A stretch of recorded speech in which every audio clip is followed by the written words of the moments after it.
amigos, soy Carla Díaz, este es mi canal Investigando la Historia y estamos en esta sexta lección, pero continuamos con la última de los patriarcas de Jacob, ¿cierto? Narrativa bíblica. ¿Cómo estás, querido Edgar? Yo aquí muy contenta, con mucho frío, expectante de empezar el programa. Muy bien, Carla. Ya listos para reanudar estas lecciones después de esta pausa forzada, gracias al bichito que hizo de las suyas ahí contigo. Claro. Estoy esperando que te encuentres mejor.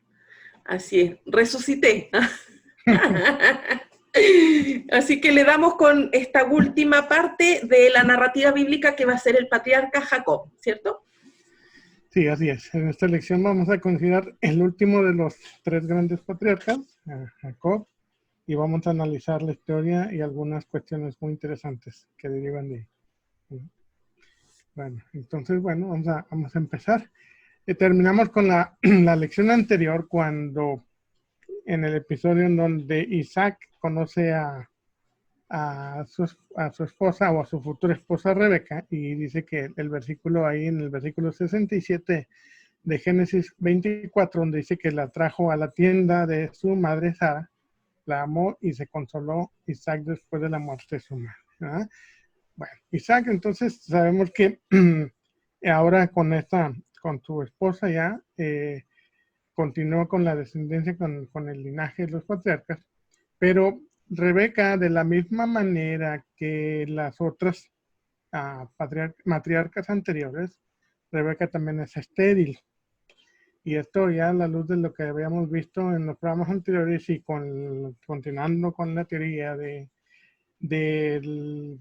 Sabina Teubal, en donde habla de que tanto Sara como Rebeca como Raquel eran sacerdotisas, porque bueno, algunas cuestiones que hemos visto que precisamente es el hecho de que eran estériles, y no precisamente estériles porque no podían tener hijos, sino de acuerdo a su tesis, eran estériles porque el nivel que ocupaban de sumo sacerdotisa o suma sacerdotisa les obligaba a estar sin una descendencia, ya que había ciertos rangos en los niveles de sacerdocio en Sumeria.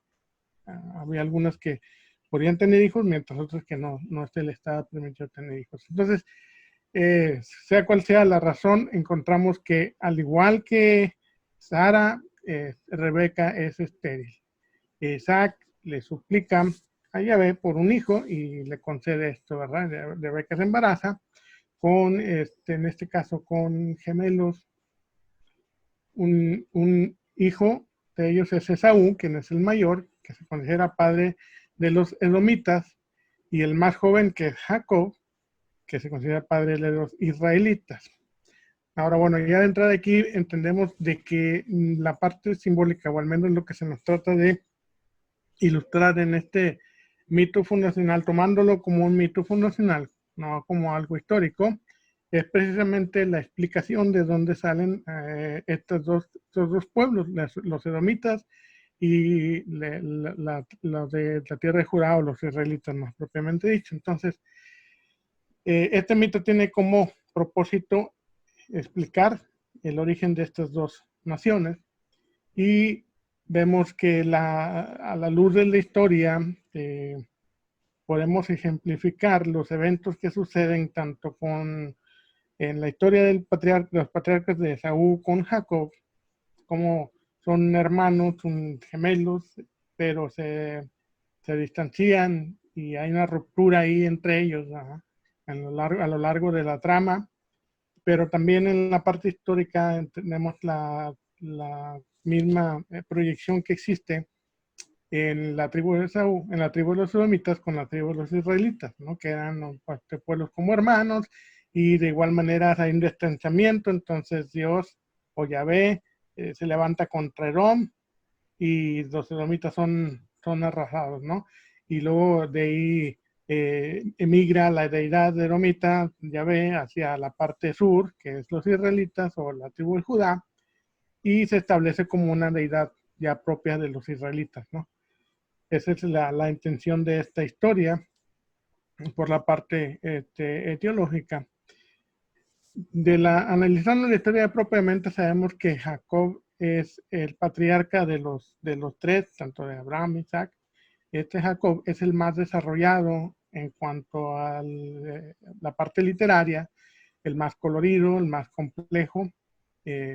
Muy a menudo se identifica por muchos comentaristas como un típico engañador. ¿Sí? Mark Brettler, uno de los eruditos, en un libro que escribió que se titula Cómo leer la Biblia, lo he estado tratando de conseguir, hasta ahorita no he podido, pero espero conseguirlo en los próximos días. Mark Brettler nos dice ahí en su libro, lo describe y describe la historia de Jacob como historias que tratan de moralidad, en donde el mensaje principal de estas historias es engaña y serás engañado, ¿verdad? Que es, al fin de cuentas, lo que trata de decir. Jacob engaña a su hermano, robando su primogenitura, y en su lugar es engañado por su suegro, posteriormente, y luego por su esposa, y luego por sus hijos, ¿no?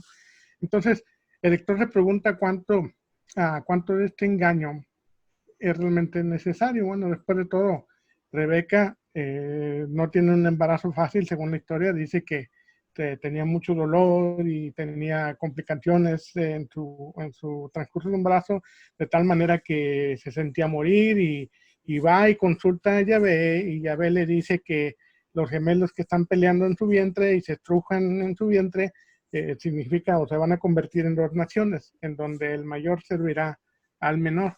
Y podemos leer ahí en el libro de Génesis, el capítulo 25, el versículo 23, en adelante dice, y le respondió Jehová, o Yahvé, dos naciones hay en tu seno, y dos pueblos serán divididos desde tus entrañas. Un pueblo será más fuerte que el otro pueblo. El mayor servirá al menor. ¿No? Entonces, esa es la explicación y podemos entender cómo todo esta historia tiene por propósito precisamente explicar. Aparte del origen de estos dos pueblos, acuérdate que en las lecciones anteriores hablamos precisamente de este cambio que surge por estas indicadores que nos hablan sobre que en un principio no era un patriarcado, sino un matriarcado. Entonces hay algunos rasgos que se heredan de esta cuestión, de esta tradición. Por ejemplo, en el cual la descendencia se lleva por el lado de la madre, ¿verdad? Y lo curioso también de cómo en estas historias se le da un mayor realce al hijo menor, no al primogénito, que ya hablamos que en un sistema patriarcal el primogénito es el que arrasa con todo, con toda la bendición, con toda la herencia, y prácticamente deja sin nada a sus hermanos, y lo podemos ver precisamente en la historia de Jacob, cuando Jacob eh, trama este plan con su madre, precisamente de engañar a, a Isaac para que le dé la bendición. Al último Esaú llega y llora y grita y dice, ¿cómo que no me ha quedado nada? No has dejado nada de bendición para mí, porque precisamente el hijo, el primogénito, tenía derecho a toda la herencia, ¿sí? Entonces, la indicación de que todavía en estas historias, lo vemos en este caso, lo vemos en el caso de José con sus hijos, en el cual el menor es el que toma la preeminencia, el que toma o arrebata la bendición del mayor. Nos da una indicación de que probablemente sí hay algún rasgo, algún sesgo de la cultura matriarcal en el cual, pues acuérdate que todo esto es tramado al fin, o en el caso de Jacob, todo el plan es tramado por la madre de Jacob, ¿no? Quien es la que le da las indicaciones, le dice qué es lo que haga, que es cómo se vista, a qué horas vaya, le cocina el cabrito para que obtenga por medio de engaños, obtenga la bendición de Isaac, ¿no? Entonces, perdón, de Isaac. Entonces, vemos a lo largo de esta historia, de este relato, como primero la primogenitura es hurtada o es robada por parte de Jacob. ¿Cuándo? Bueno, cuando en aquel episodio Saúl llega desfallecido por hambre y le pide a su hermano que le dé de comer del plato de lentejas que ha preparado. Entonces ahí, como quien dice, se aprovecha, ve la oportunidad Jacob y dice, bueno, te doy de comer si si me das tu Le hace el primogénito. cambalache. Exactamente, sí. Entonces, la idea de toda esta trama es precisamente de dejar una enseñanza moral, de que si tú engañas, más adelante te vas a engañar o te van a engañar, o como decimos nosotros, el que la hace la paga, ¿no? O algunos otros dirían el karma, ¿no? O sea, tú haces un mal y más adelante se te regresa o pagas las consecuencias, ¿no? O sufres las consecuencias de haber hecho ese mal. Entonces, el lector muchas veces tiene que concluir, hay un problema porque, ¿qué quiere decir entonces? La primera pregunta que nos viene a la mente o que al lector le puede venir a la mente entonces ¿es correcto que engañes para conseguir, para realizar el plan de Dios? Mm. Eh, Digo, desde el punto de vista moral, dirías, bueno, entonces quiere decir que el fin justifica los medios, como muchas personas dicen, ¿no? O sea, puedes hacer trampa siempre y cuando el fin que persigas pues sea un fin que beneficie, ¿no? Entonces surge una cuestión moral en este relato en el cual te llegas a preguntar, bueno, realmente si Dios es un Dios justo, un Dios de orden, un Dios que no va con los engaños, No que tiene estos no los... comportamientos humanos de maldad. Exactamente, sí. Entonces tú tienes acuérdate que cada quien desarrolla su propio concepto de Dios, pero en general decimos Dios es bueno, ¿verdad? Y si Dios es bueno, Dios no engaña, ¿verdad? Y si Dios no engaña, quiere decir que no le gustan los engaños, ¿verdad? Más sin embargo, vemos aquí un Dios que pasa por alto el engaño y aún así, y luego encima bendice al engañador. Entonces, te crea un problema moral, ¿sí? Un problema filosófico moral enorme. Que lo ignores o que lo minimices diciendo, bueno, es que Dios tiene un plan, porque para todo hay personas que dicen, Dios tiene un plan, se muere de tal forma, es que Dios tiene un plan, y todo es parte de un plan de Dios, ¿no? Aunque Y no tiene el tenga control de sentido. todo, claro. Ah, exactamente. Pero entonces te llegas a preguntar en estos episodios y dices, bueno, en realidad, si Dios es un Dios justo, así como dice, si Dios es un Dios honesto, un Dios moral, como lo hemos estado viendo a lo largo de todas estas lecciones, entonces, ¿cómo es posible que permita que alguien por medio de engaños, por medio de mentiras, por medio de aprovecharse de otra persona, este, cumpla o sirva su propósito, ¿no? Y al final resulte bendecido, ¿no?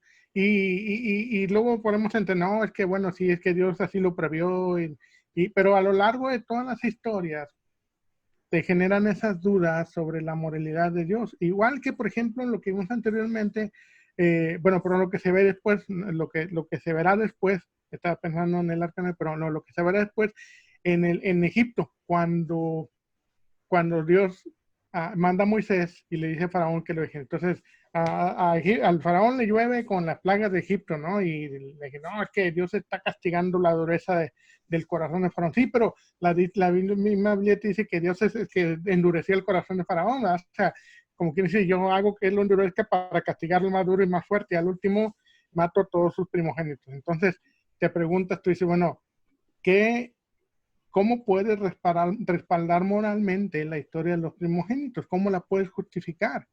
¿Cómo puedes tú justificar que Dios tenga que matar a todos los primogénitos de todas las familias de Egipto simplemente porque Faraón es el que no quería hacerlo, simplemente no quería dejarlo, entre comillas, no quería dejar al pueblo de Israel? Porque si lo vemos desde el punto de vista del escritor, Dios es el que estaba haciendo que Faraón no dejara ir al pueblo, ¿verdad? Entonces, Claro. todas estas cuestiones se repiten a lo largo del Antiguo Testamento. El caso de Job también, por ejemplo, cuando dices, bueno, ¿qué culpa tenía Job? Si ya Dios desde el principio, desde que empieza el libro, lo primero que Dios dice es, no has visto a mi siervo Job, que no hay nadie como él en toda la tierra. Habla de la justicia, de la integridad de Job, y como quiera, lo somete a un sufrimiento que no tenía razón de ser, porque dices tú, es que Dios quería probarlo, pero ¿para qué lo va a probar si al principio ya entrada te dice que Job era justo, ¿verdad? Claro. Entonces son cuestiones morales que, si bien es cierto, no las entendemos porque igual nuestra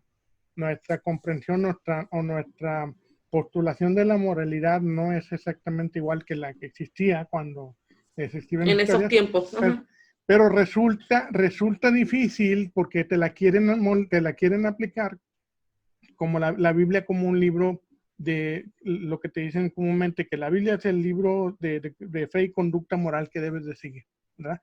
Entonces tú te preguntas, espérame, ¿cuál moral? ¿La moral que engaña? ¿La moral que hace que Dios mate a los primogénitos?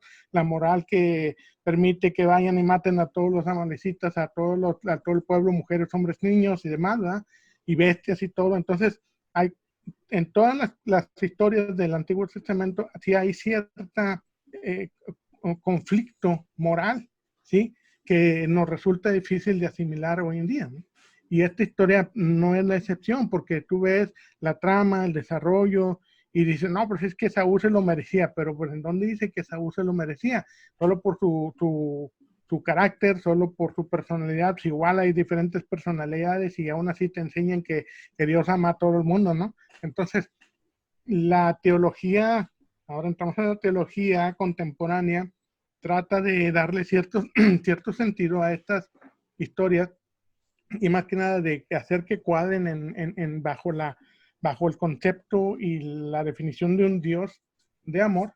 Y cuando nosotros digamos analizar estas teorías ya desde un punto de vista crítico, pues tenemos que hacer un lado ese concepto de Dios de amor y ver simplemente como lo que es, ¿no? Las personas creían en un Dios y este Dios les exigía esto y este Dios no le importaba cómo se hicieran las cosas con tal de que se cumpliera su propósito, ¿no? Y eso es lo que está narrando la historia. Al final de cuentas, no importó que Jacob fuera el niño consentido, igual José que fuera el niño consentido. Así, aquí haciendo un paréntesis, si tú estudias la historia de José, José quizás fue uno de los tiranos y anarquistas más grandes, a mi juicio. No voy a decir que al juicio de algún erudito, a mi juicio te voy a decir por qué, porque no solamente contento con dominar, ahora sí que pues ejemplifica a lo que hoy en día los conspiranoicos narran como el nuevo orden mundial. José era el perfecto representante del nuevo orden mundial. ¿Por qué? Porque acumuló la riqueza, acumuló los alimentos para cuando se vino la escasez, que hubo una escasez de 7 años que De las supuestamente vacas fue flacas y las revelada por vacas Dios. gordas, sí. Exactamente, ¿qué fue lo que hizo José? Primero, les vendió los alimentos. ¿Qué les hizo al pueblo? Primero les quitó todo su dinero, ¿sí? Porque todo el dinero que tenían lo iban y lo cambiaban por alimentos. Una vez que se les acaba el dinero al pueblo, ¿qué es lo que hace? Bueno, dame las posesiones, te cambio tus posesiones por comida. Entonces, primero despoja al pueblo de su dinero, después despoja al pueblo de sus tierras, ¿sí?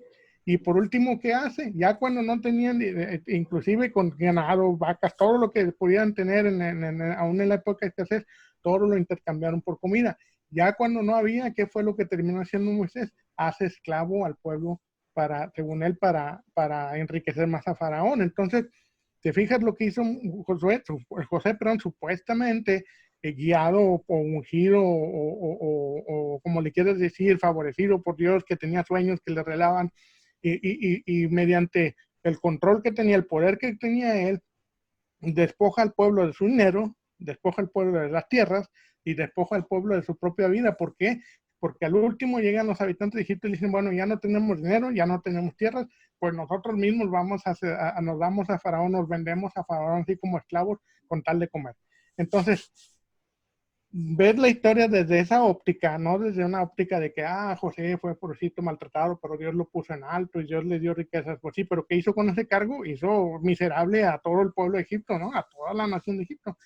Y luego la explicación de que, bueno, pues se sufrían porque servían a dioses que iban contra Yahvé, ¿no? Pero bueno, hablando de moralidad, sí deja mucho que desear muchas de las historias. Y hablo moralidad de nuestro tiempo, ¿verdad?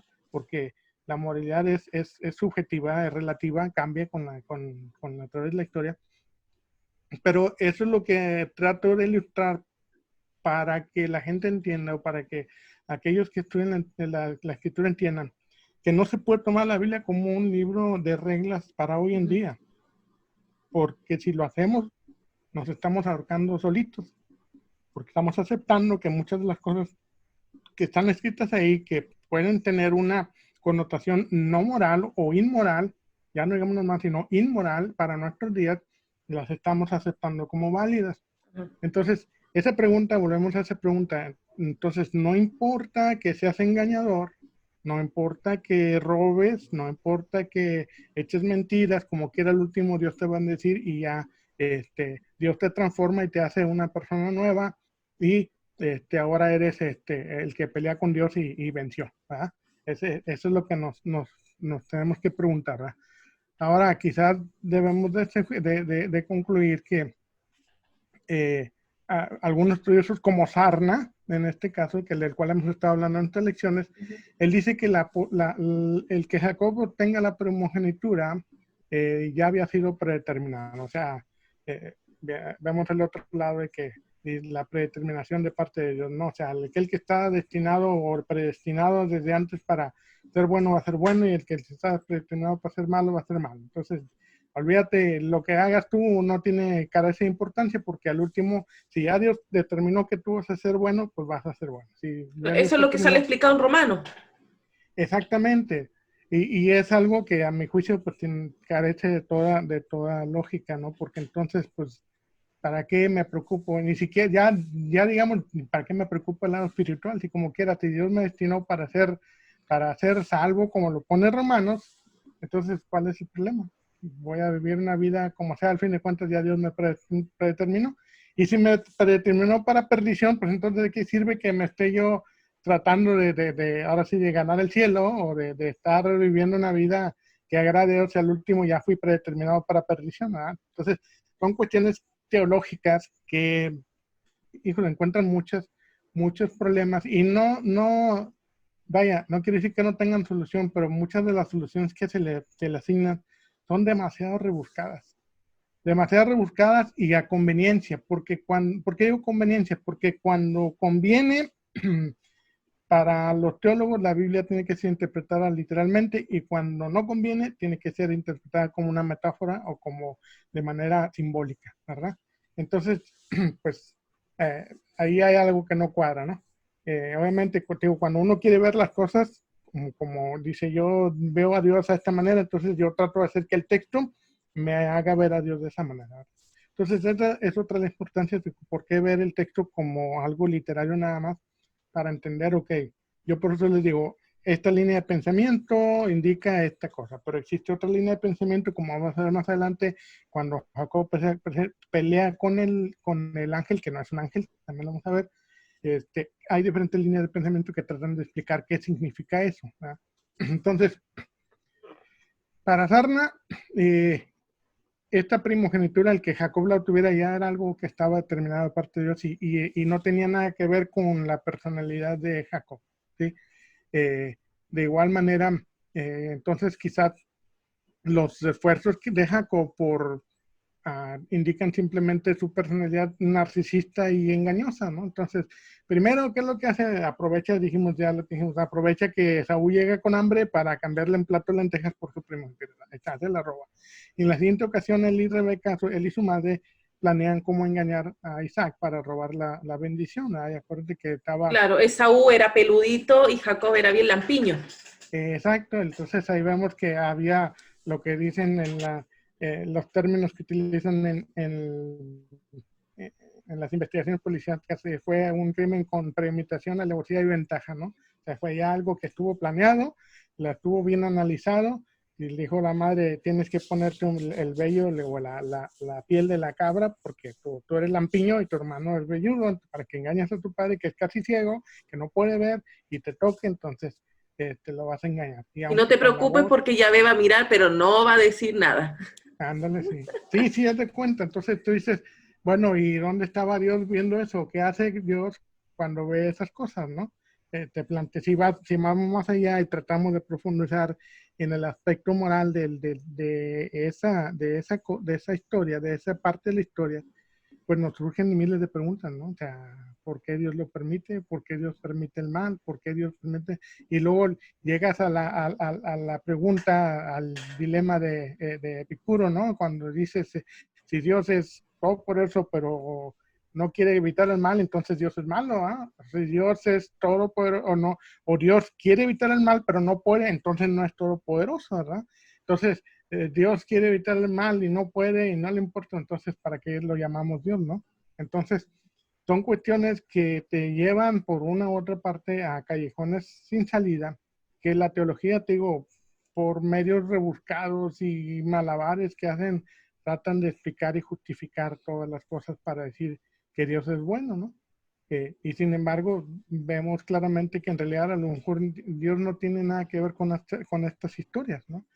Este, y ahí es cuando la gente pone el grito en el cielo, pero ¿cómo puede decir que Dios no está en esta historia si es la historia de... No, en realidad no es la historia de Dios, es la historia del pueblo, de un pueblo que tenía un Dios, y eso es lo que sucedía, sus acuerdos entre ese pueblo y su Dios, ¿verdad? Es lo que perdemos de vista. Tratamos de hacerlo general sin olvidándonos de que era algo muy particular, ¿no?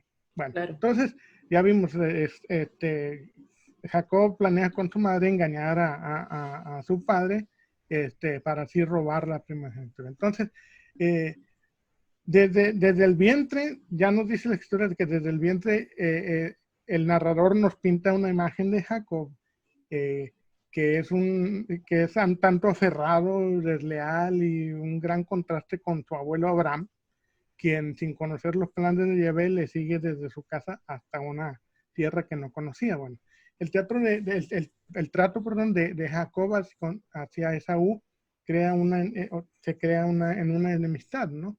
Después de que Jacob engaña a Esaú y obtiene la primogenitura, obtiene toda la bendición de su padre, pues obviamente Esaú se arde en ira y lo busca para matarlo, ¿no? Entonces, la madre nuevamente interviene, se percata de que Saúl quiere matar a Jacob y le dice a Jacob, ¿sabes qué? Tienes que huir porque tu hermano ha jurado matarte. Entonces, lo manda a la casa de su hermano, Labán, ¿verdad?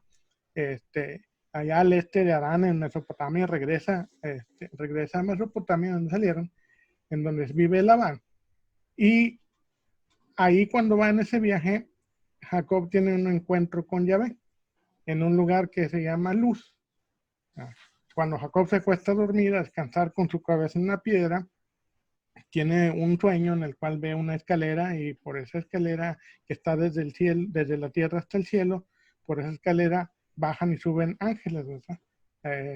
Y en el sueño Yahvé se le aparece a Jacob y le confirma el pacto patriarcal o el pacto abrámico, le promete igual lo mismo que Abraham, tierras, prosperidad y además la seguridad personal de que va a regresar a la tierra de Canaán. Entonces, Jacob está un poco aturdido, y esto lo podemos leer en el capítulo 28 de Génesis, el versículo 16 y 17, que dice, y despertó Jacob de su sueño y dijo, ciertamente Jehová está en este lugar y yo no lo sabía. Y tuvo miedo y dijo, cuán terrible es este lugar, no es otra cosa que casa de Dios y puerta del cielo, ¿verdad? Betel. Entonces, Betel, exactamente. Ahí toma una piedra, que es la piedra que estaba usando como almohada, y la unge con aceite, y la levanta como un altar, la santifica, y renombra el lugar, en vez de ahora de llamarse Luz, se llama ahora Betel, ¿verdad? Que es casa del Dios él, porque precisamente soñó que ahí estaba Dios con él.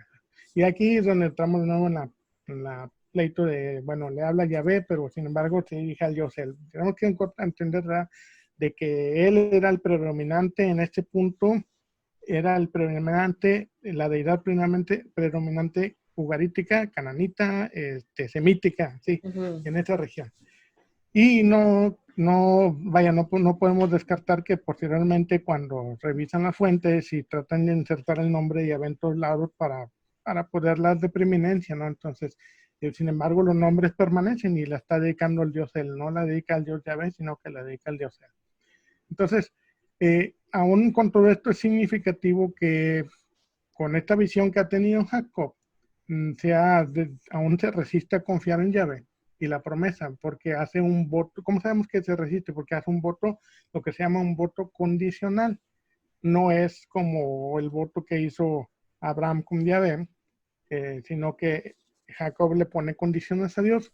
Ahí lo podemos ver en el capítulo 28 más adelante, en los versículos 20 al 22. Dice, e hizo Jacob voto diciendo, si fuere Elohim conmigo y me guardare en este viaje en que voy, y me diere para comer y vestido para vestir, y si volviera en paz a la casa de mi padre, Yahvé será mi Elohim. Y esta piedra que he puesto por señal será casa de Elohim, y de todo lo que me dieres el diezmo apartaré para ti, ¿sí? O para él. Entonces ahí vemos que él hace un pacto condicional con Dios. Dice, si tú me guardas, si tú me prosperas, si tú me traes de regreso sano y salvo, entonces vas a ser mi Dios, ¿verdad? Si no, pues no. Sí, podemos ver el contraste, mientras que anteriormente el abuelo de Jacob, Abraham, Yahvé, lo prueba cuando le pide que sacrifique a Isaac. Aquí parece que es al revés, ¿no? Parece que Jacob Chantaje está aquí, probando a Yahvé, sí. ¿no? Sí, o sea, y fíjate que es curioso, la piedra que usó, se dice, es una larga tradición. Se dice que es la piedra que está guardada en una abadía en Escocia. Y esa piedra es la que se usa cuando juramentan a los reyes de Inglaterra. Eh, Así se llama la piedra de Jacob, una piedra grande. La tienen guardada ahí y por tradición, se cree que es una reliquia y se cree que esa es la piedra en donde Jacob descansó su cabeza y que posteriormente ¿cómo se llama? La ungió con aceite y la levantó como un altar. Una manera de comprobarlo está difícil porque pues eso lo tomó la Iglesia Católica y la Ajá. sacó de la manga de cuenta. Como cuando se sacan los clavos de la cruz de Cristo, ¿no? Y aunque nomás fueron como 3 o 4, pues ya hay como 20 que se sacaron, ¿no? Entonces, pero por tradición se cree que esa piedra que está guardada en esa abadía en Escocia es la misma piedra que Jacob usó. Bueno, entonces vemos cómo ahora se invierten los papeles y Jacob parece estar probando a Yahvé, ¿no? El otro hecho significativo en la historia de Jacob es precisamente cuando, después de pasar algunos 14 años en la casa de Labán, que es el hermano de su madre, su tío, conoce a sus dos hijas, Lea, que es la mayor, y Raquel, que es la menor. Y pues la escritura dice que pues, inmediatamente le echó el ojo a Raquel, la menor. Porque Lea era media porfía de cara. Ajá, exactamente.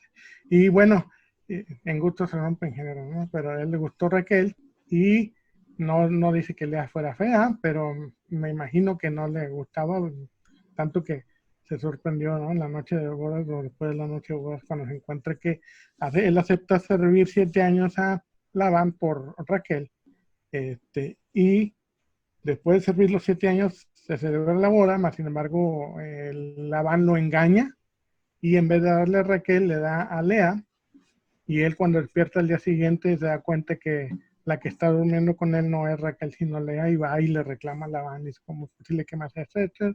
Él que engañó, él que robó la primogenitura, ahora le pudo que lo engañara, ¿no? Está furioso, pero bueno, sin embargo, con todo eso, pues amaba a Raquel y está dispuesto a trabajar otros 7 años más para que le dé la mano a Raquel. Entonces le dice Labán, pasa la primera semana de ley con este y te doy a la segunda. Y bueno, ya se casa con Raquel también, y aparte, pues también tiene igual que es estéril, tienen problemas ahí, y luego se encuentra como que en una carrera a ver quién le puede dar más hijos a, a, a Jacob, y le da a su sierva Raquel, y Lea también le da a su sierva, y total que la historia termina en que de ahí sale una hija y 12 hijos, ¿no? Que son los 12 patriarcas de Israel, y siendo los últimos dos, José y Benjamín, los favoritos de Jacob, ¿no? Porque fueron los únicos hijos de Raquel, que es la mujer que en realidad él amaba. Entonces, te digo, podemos estudiar de cada uno de los patriarcas y ver distintas cosas. Hay cuestiones muy controversiales y asombrosas que se narran.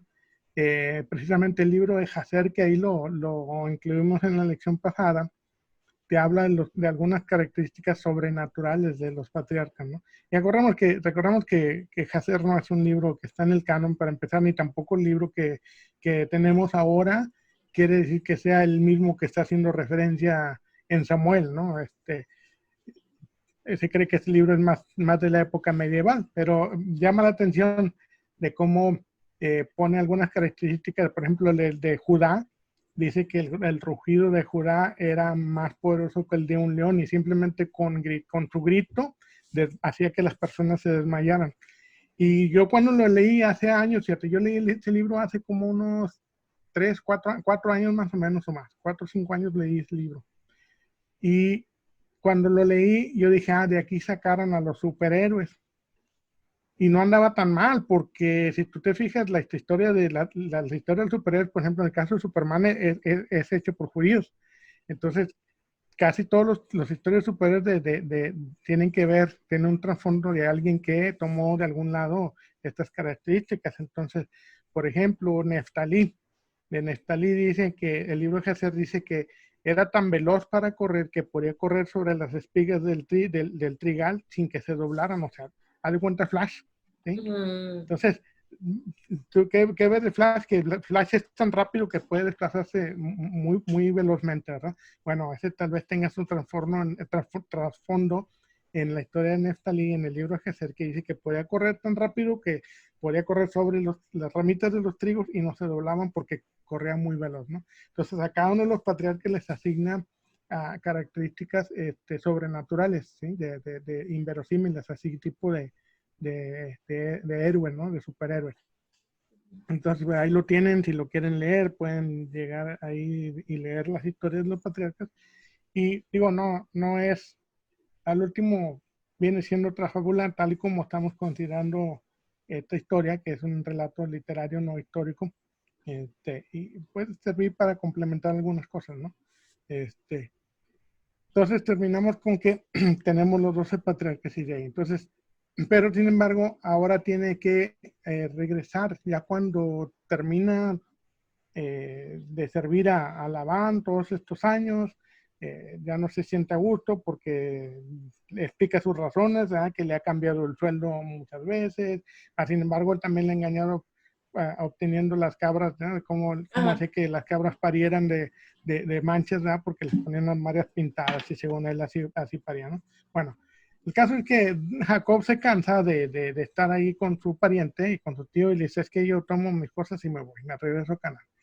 Entonces, pues su más grande temor es volverse a encontrar con su hermano porque se convirtió en su enemigo y había jurado matarlo. Entonces, sin embargo, antes de este encuentro tiene lugar uno de los mayores, una de las mayores características de la historia de Jacob, en donde Jacob se encuentra con una figura misteriosa, ahí en el capítulo 32 de Génesis, y lucha durante toda la noche. Ahora fíjate que según lo que estábamos leyendo, bueno, lo que se lee en el texto, Jacob está solo.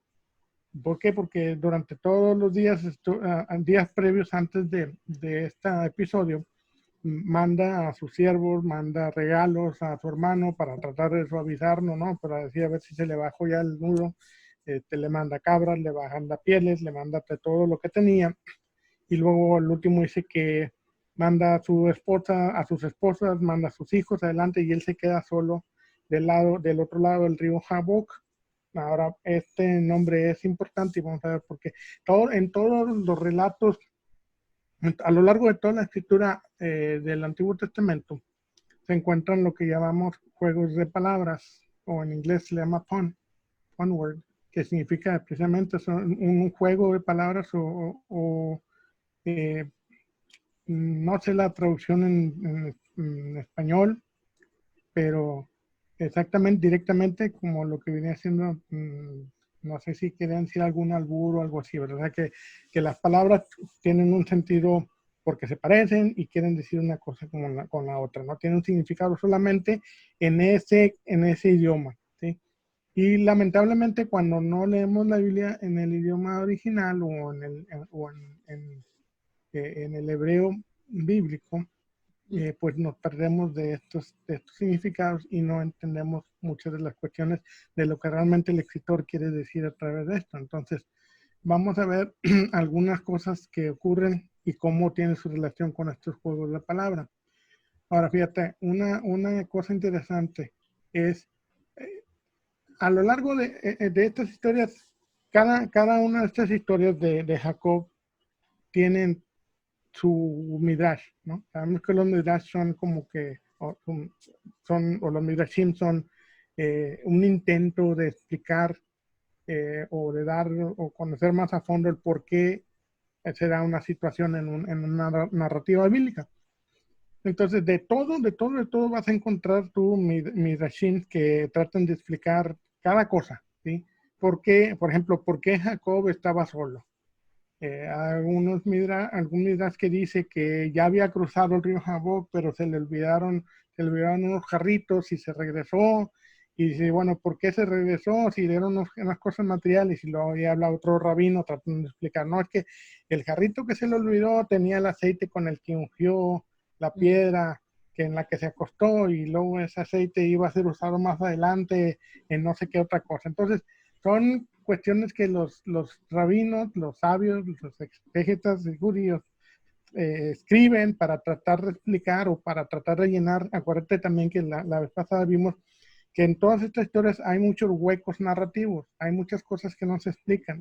Por eso terminas, cuando estás leyendo, terminas con más preguntas que con respuestas, ¿sí? Porque dices, bueno, pero ¿cómo es posible? Entonces, los sabios y los rabinos judíos sabían esto. Entonces, la manera de ellos, o su manera de llenar estos huecos, era realizar midrashim, que explicaran por qué las cosas, ¿no? Y, por ejemplo, si analizamos el texto, ahorita vamos a analizar el texto cuando dice que pelea con el ángel. Nosotros en nuestra mente siempre nos imaginamos que Jacob está luchando con un ser alado, ¿no? Algo sí, divino. Ándale, sí, pero nada, la Biblia dice otra cosa, ¿no? Aunque hay interpretaciones para todos los gustos, y leí unas que estaban demasiado medias locas, pero igual son interpretaciones que le dan, ¿no? Fíjate que muchos de los eruditos, entre ellos Michael Coogan, de quien compartí un libro la lección pasada o la antepasada, no recuerdo, pero compartí un libro que explica algunas de las historias bíblicas, y él dice que esta historia es una adaptación israelita de una historia popular que se conocía en todo el Levante y que ha llegado hasta nuestros días hoy. Que yo ahorita cuando estaba leyendo esta historia me acordé en la primaria porque nos la enseñaban. No sé si a ti te tocó que te decían que en el bosque, cuando había que cruzar un puente o había que cruzar un río, había muchas veces un demonio, había un troll, había un guardián del río o había un guardián del puente, el cual o te hace una pregunta para permitirte cruzar, ¿verdad? Que tú llegas y eso se ve mucho en la literatura egipcia, ¿no? Cuando vas a cruzar en el libro de los muertos, cuando vas a cruzar al otro lado, que el guardián del paso del río te hace una pregunta y tienes que contestar, ¿no? Con la verdad, tienes que dar una respuesta específica. Entonces, a lo largo de las civilizaciones que existía esta historia en la cual ya sea que había un río, y precisamente en esta historia estamos hablando del pase de un río, del río Jaboc, en el cual se creía que había un demonio, un troll, un genio, muchas veces, una persona, un ente sobrenatural, el cual o te hacía una pregunta y la tenías que contestar bien, o tenías que derrotarlo para poder cruzar ese río, para poder cruzar ese puente. Entonces, para Michael Coogan, esta historia es la adaptación israelita de esas historias. Sí, simplemente que ahora, en vez de luchar contra un demonio, en vez de luchar contra un genio, en vez de luchar contra un troll, está luchando de alguna manera contra Dios, aunque nada en el texto te da la idea hasta el final, te da la idea de que está luchando contra un ser divino. De hecho, vamos a ver más adelante la traducción en cómo dice claramente que está peleando con un hombre. Y aún en el español no llega a que pelea con un hombre. No sé por qué le ponen el título pelea con un ángel, ¿verdad? Pero bueno, entonces Michael Cohen dice que esta historia es la adaptación israelita de este tipo de leyendas, y es un relato historizado y que cumple con una función etiológica. Aprendemos con este relato por qué los israelitas no comen el hueso, el nervio ciático. A ver, porque dice que al último el ángel le tocó el cuadril, decía mi abuelita, le tocó la cintura y se le descoyuntó una pierna, de tal manera que Jacob entra cojeando o cruza el río cojeando, ¿eh? Y dice literalmente el texto que por eso los israelitas se abstienen de comer el nervio ese hasta el día de hoy, ¿eh? Y también el otro propósito teológico es de que aprenden cómo Peniel e Israel obtuvieron sus nombres. ¿No? Acuérdense que el relato teológico intenta explicar el porqué de una creencia o de una situación, de un nombre, de un lugar, exactamente. ¿No? Entonces, eso es lo que opina Michael Coogan. Ahora, todos los nombres son un tema importante en la escritura, en la historia, en el contexto bíblico aún más. Los nombres encapsulan muchas veces la esencia de su portador. Nombrar algo o conocer el nombre de algo, de alguien, se creía que otorgaba el poder sobre ese algo, ese alguien. Por eso, cuando Jacob le pregunta el nombre al extraño, al ser con el que está peleando, no se lo dice. ¿Verdad? Y otro de los ejemplos también, donde sí lo revela, es cuando, por ejemplo, Manoa le pregunta el nombre al ángel, ¿verdad? Que le dice, ¿por qué preguntas mi nombre, que es admirable? Porque se creía que si tú conocías el nombre de un ser divino, de un demonio, llámese, de un ángel, de cualquier objeto, tú tenías control o poder sobre ese objeto, ¿verdad? Entonces, los nombres son muy importantes en el texto bíblico. Y con respecto al nombre de Jacob, hay varios juegos de palabra en esta historia. El nombre, vamos a ver, déjame te comparto la pantalla. Me dice si la ves ahí. Ahí puedes ver. Ok. Bueno, fíjate, hay varios juegos de palabras ahí que se encuentran. Por un lado encontramos el nombre propio de Jacob, ¿sí? Ahí vemos en la primera línea, Jacob, y su nombre significa suplantar, ¿sí? O desarraigar, arrancar o quitar, ¿no? De ahí que se le llama el suplantador o el engañador, ¿sí? Porque precisamente su nombre es lo que significa.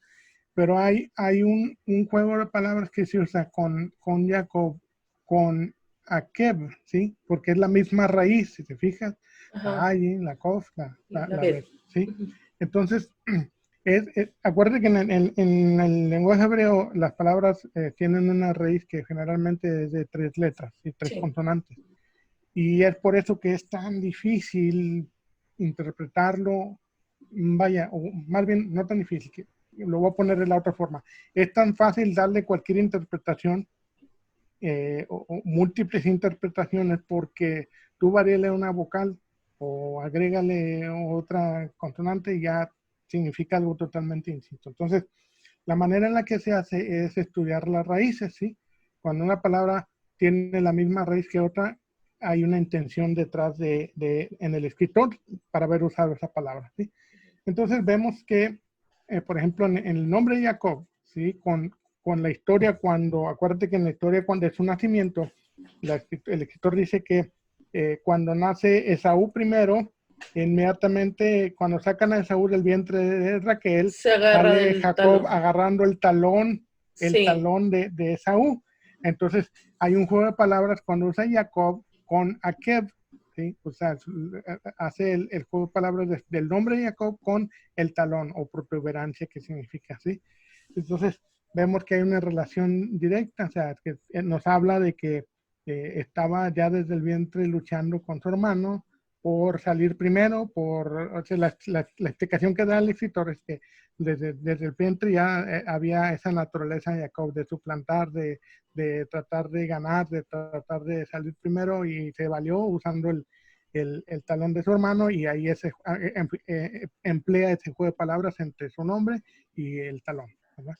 El otro juego de palabras también se da en la historia esta de Jacob, cuando dice que Jacob lucha con el hombre, lo que dice en el texto. Pero la palabra lucha es en hebreo Yavek, ¿sí? Vemos ahí la misma raíz, bueno, exceptuando por la ayin, pero reemplazada por la aleph, ¿sí? Con el nombre del río, que es Yabok, entonces es la misma raíz, y por lo tanto es como en español, como las rimas, ¿verdad? En español, lo que hacemos cuando queremos ligar palabras, pues hacemos que rimen, hacemos un verso, ¿verdad? Es algo similar en el hebreo. Cuando el escritor quiere recalcar o señalar algo, una importancia en el texto, pues utiliza un juego de palabras, ¿verdad? Entonces, estos juegos de palabras son muy importantes en la historia, porque si te fijas aún, y se encuentran a lo largo de todo, cuando le cambia el nombre de Dios, que le cambia el nombre, ya no te llamas Jacob, sino te llamas Israel.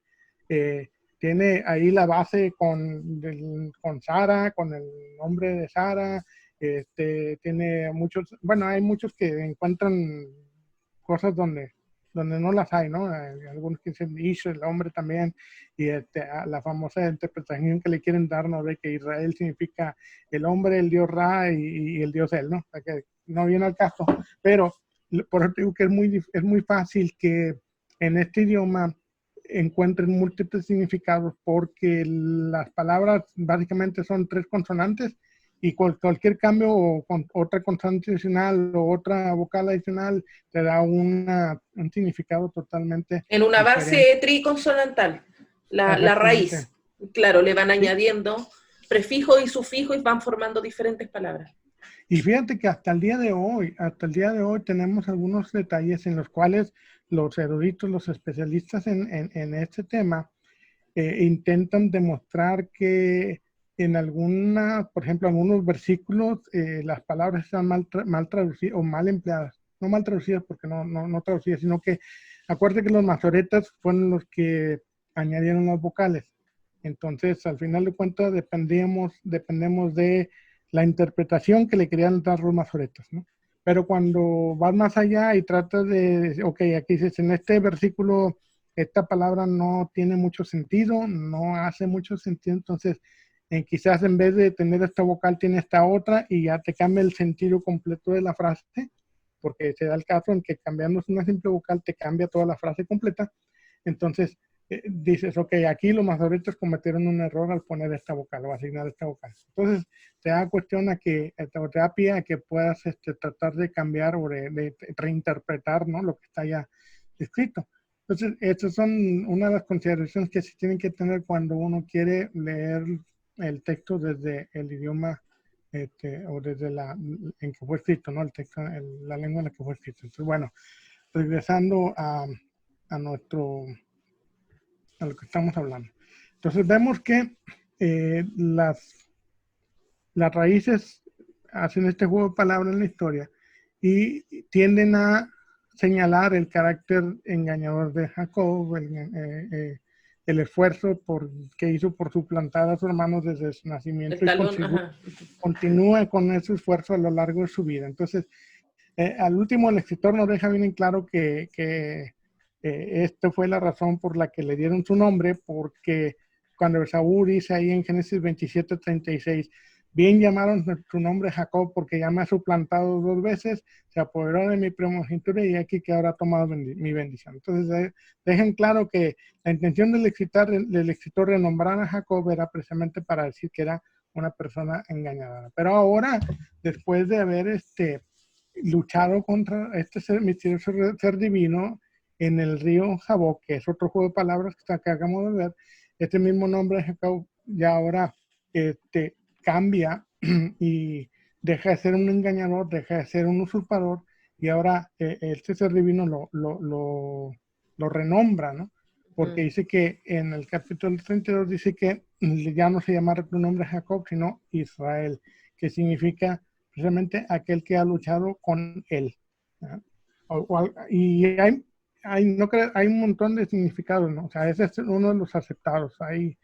Ahí tú puedes buscar en los diccionarios y te van a salir un montón de significados, que es el que contiende con él, o que o él prevalece, y así mucho por el estilo, ¿no?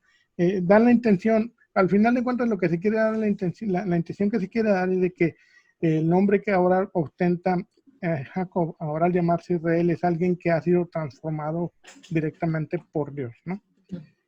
Entonces, nuevamente vemos que es transformado por el Dios Él, no por el Dios Yahvé, ¿no? Entonces nos indica que esto fue añadido, tal vez lo de Yahvé fue añadido tal vez más adelante, ¿no? Y si vemos a ver, déjame si te puedo compartir esta pantalla, que no lo tengo en la mina, pero lo tengo en el escrito y te lo quiero compartir. Me dices si lo ves. Sí. ¿Lo ves ahí? Ok. Entonces, el texto 24 dice, Vayabater, Jacob, Vadó, Beyabek, Ish. Y esta palabra que subrayé en amarillo, Ish, que es precisamente la que significa hombre, que está aquí primero, nos dice claramente que Jacob está peleando con un hombre macho, un hombre masculino, valga la redundancia, ¿no? Pero sí, no hablan de un malaj, no hablan de un Elohim, no habla de alguien que es Un ser divino. divino, es puramente humano. ¿Sí? Y bueno, debemos recordar que para la mitología o para el Antiguo Testamento los ángeles eran humanos o seres de carne y hueso 100%, ¿no? Que comían, que dormían, que se cansaban, y hay infinidad de versículos, y algunos pues si no, ¿cómo que el ángel se cansa? Sí, por ejemplo en el libro de Daniel cuando narra que el ángel Gabriel llega y le da aliento, en la traducción en español dice que se va volando, pero en la traducción en el hebreo dice que llega, perdón, la traducción en el español dice que llega volando, mientras que en el original hebreo dice que llega cansado, cansado y desfallecido, ¿no? Entonces, para la visión del Antiguo Testamento, los ángeles eran seres de carne y hueso, ¿verdad? Aquí simplemente vemos claramente que marca que está peleando con un hombre, ¿verdad? No hay un significado oculto, no hay un significado que dé otra intención diferente a esa. Ajá. Sin embargo, fíjate que es interesante cuando dice que pelea, porque lo que vimos anteriormente, esa palabra de pelear, que dice Yabok, ¿no? Sí, Yabak, perdón. Este, la usa, el significado es luchar, contender o pelear, pero también y esta es de las explicaciones más locas que leí, eh, que significa que Jacob estaba flotando con este personaje, porque la raíz pues, significa flotar, también se usa para flotar. Entonces la interpretación que le da es que algo así como que, bueno, de esos conspiranoicos que hay por ahí, este, que como que Jacob fue abducido y para no ser abducido peleó contra este personaje, pero mientras estaba en el aire estaba peleando, ¿no? Esa es una de las interpretaciones que le Como dan. Goku y Vegeta, una Haz cosa de así, cuenta, sí, sí, haz de cuenta, de alguien que estaba peleando pero en el flotando aire. así sin gravedad, ¿sí? Entonces me llamó la atención, por eso lo estoy mencionando, porque hay de todo, ¿sí? Y ahora, te voy a ser bien honesto y sincero. Eh, Aunque no es la intención de las ciencias bíblicas darle un significado o ver ciertos significados de eso, abundan en el texto bíblico, abundan las cuestiones de los dioses viniendo del cielo, de viajando en el cielo, simplemente, como mencioné en algunas de las lecciones anteriores, lo que nosotros conocemos como gloria, la gloria de Yahvé, que es Kabod, significa Kabod, la palabra Kabod. Eh, y esto según la doctora Cristina Hayes, no es ningún, ¿cómo se llama? Ni neófito, ni conspiranoico, que es una erudita y en el lenguaje hebreo y en el judaísmo, dice que Kabod era una especie de cápsula llena de luz en la cual el dios Yahvé se metía y andaba en ella por todos lados, ¿verdad? Ujú. Y por eso dice que la escritura que iba con el pueblo que sacó de Egipto, iba con el pueblo de día en una columna de nube, pero en la noche en una columna de fuego, ¿no? Dando la impresión de que su gloria era especialmente un vehículo donde él se metía y era tan luminoso que cegaba a las personas que lo querían ver. Por eso dice que nadie puede ver la gloria de Dios, de ahí viene esa interpretación. Pero a lo largo de toda de la Biblia hebrea abundan palabras que te dejan pensando, ¿no? Y en algún momento ya abundaremos en esto cuando hacemos de Ezequiel y los carros volantes, ¿no? Claro. Más Hay un adelante. libro de Mario Sabán, La Merkabah, que también hace alusión a este carro volador. Es que mira, nosotros probablemente lo ignoremos o lo dejemos de lado porque no es nuestra intención es ver más histórico, ¿verdad? Las ciencias bíblicas, la arqueología, el lenguaje, pero si hablas de, por ejemplo, el Zohar, fíjate, por lo que dice el Zohar sobre la lucha de Jacob con el ángel, la interpretación que el Zohar le da es que es una lucha, él estaba peleando con su ser maligno. Porque para actuar, recuerde que todos tenemos una parte maligna, una parte buena y una parte mala. Entonces ellos ejemplifican esta lucha de Jacob con este personaje como que estaba peleando con su parte malvada para deshacerse de ella, ganarle, y precisamente al ganarle, decir, ah, ok, ya te transformaste y ahora fuiste hecho una persona que ya no engaña, ya no miente, ya no usurpa, ya no hace las cosas que hacía antes. Esa es la interpretación que lanzó. Pero a lo largo de toda podemos ver la cábala de muchas disciplinas que están dentro del judaísmo, que utilizan las escrituras como su fuente, como sí, fuente donde sacan material. Hay de todas las interpretaciones habidas por haber, y por más que pienses que es una disparate, hay alguien que la considera como una interpretación correcta, ¿no? Y para cierto contexto, pues es válida. Por eso te decía que me llamó la atención, mucho la atención de que algunos piensan de que, así como, tal y como mencionaste, con las peleas de Goku en Dragon Ball con Vegeta, que peleaban mientras iban volando, así exactamente dice Jacob, estaba siendo levantado en el aire y para no irse o para no ser abducido, para no perder, empecé a pelear con este personaje, y por eso es que no prevalecía el personaje este, ¿no? Bueno, eso ya nos pasamos un poquito el tema, pero sirve mencionarlo porque, como siempre les digo, o sea, cuando no lo estás viendo con una mentalidad religiosa, cuando lo ves con la mentalidad religiosa, sobran, o sea, yo creo que no necesito ni hablarles de la parte religiosa y decir, es que lo que significa es esto y esto, ¿no? No. Una vez que dejas la parte religiosa a un lado, pues puedes interpretarlo de como venga, ¿no? Y puedes decir, bueno, sí estoy de acuerdo con esta interpretación por esto y esto y esto, o no estoy de acuerdo porque esto no me satisface.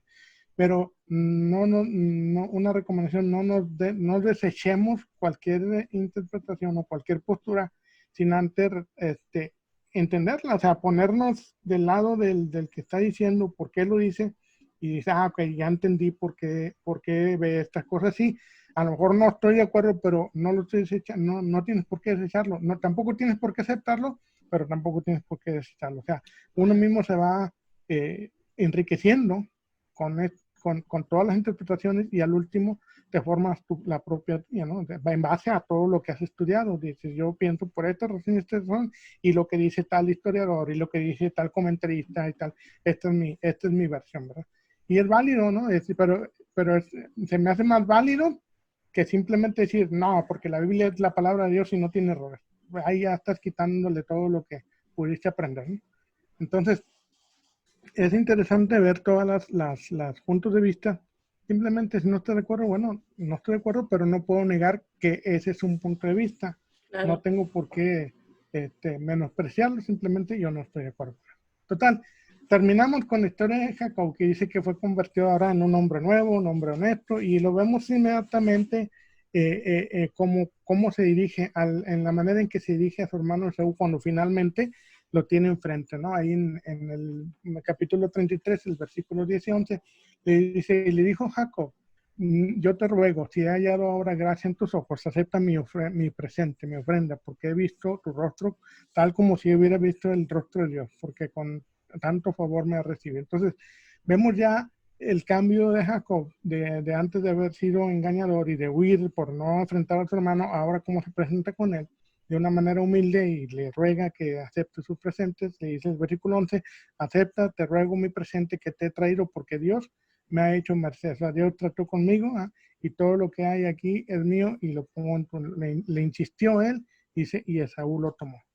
Con esto, finalmente, ahora sí como que Jacob y Esaú hacen las paces, pero más de eso, llama la atención de que Yahvé finalmente parece haber encontrado una relación con el hombre que le funcione, ¿no? ¿Por qué decimos esto? Porque, bueno, desde la creación, Yahvé quería tener una relación con el hombre, ¿no? Lo vemos en el huerto, ¿no? Lo vemos a través del diluvio, lo vemos en todos los episodios. Aprende inmediatamente que después de crear la criatura única, el hombre ejerce su libre albedrío en contra de él, ¿no?